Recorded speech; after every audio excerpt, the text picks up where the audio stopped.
everybody, this is Dave Walsh, host of Card Talk, and I would like to introduce you to our series called Core Set Combos, where we take a look at cards that work really well together in the core set. And in this episode, we are going to be highlighting the combo Sneak Attack with Gandalf.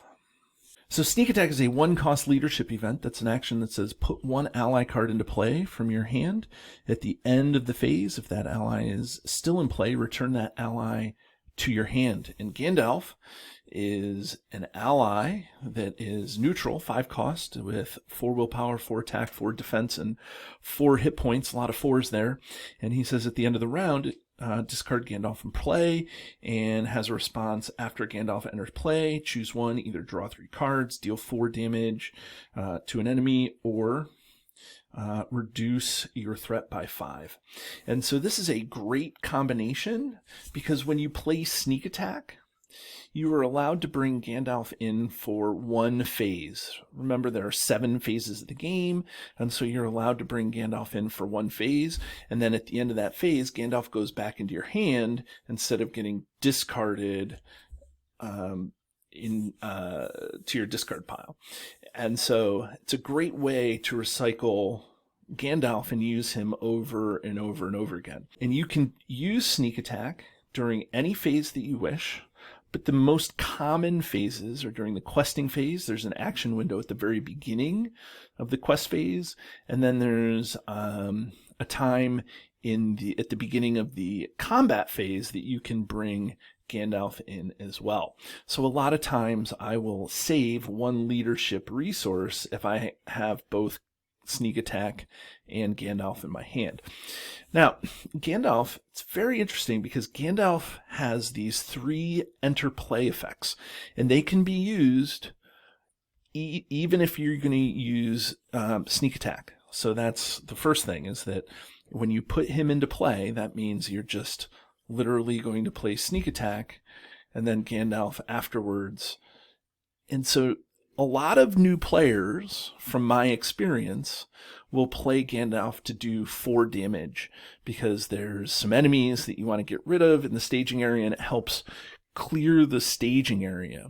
So Gandalf is allowed to deal damage to those enemies like the Hummer Horns or the Hill Troll, or the Goblin Sniper. So there's a lot of enemies that you would like to kill while they're in the staging area.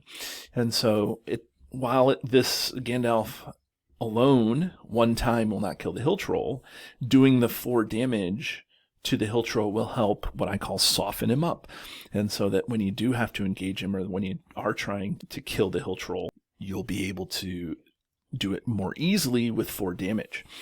Sneak Attack Gandalf is like the first power combo that a lot of new players find in the game, and it's still good.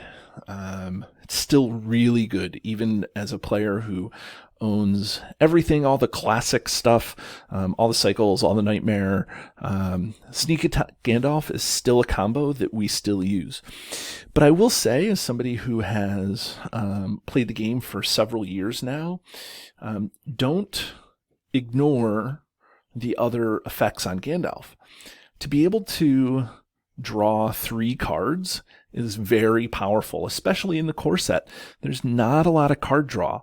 There's Barivore, there's Gleowine, there's cards that give you card draw, but if you're going to Sneak Attack Gandalf in, so you're paying 1 for the Sneak Attack, and then to draw 3 cards, and then to be able to get Gandalf back into your hand, then the next round maybe you do have the 5 resources to play him, what we call hard cast him, without cheating him into play. Then you can draw another 3 cards. That's 6 cards for 6 resources. That's not so bad. Because card draw is one of the things that's very hard to come by in the core set.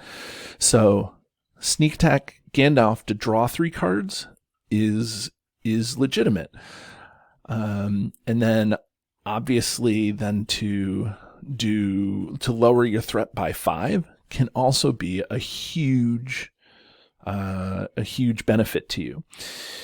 So I would suggest as a new player, when you're looking at Sneak Attack and Gandalf, when these two come in, when you have this combo at your disposal, you'll have to assess the board state and you'll have to figure out what's best for you right now, and realize that drawing cards and lowering your threat, especially by the quantities that Gandalf give you, is really super good.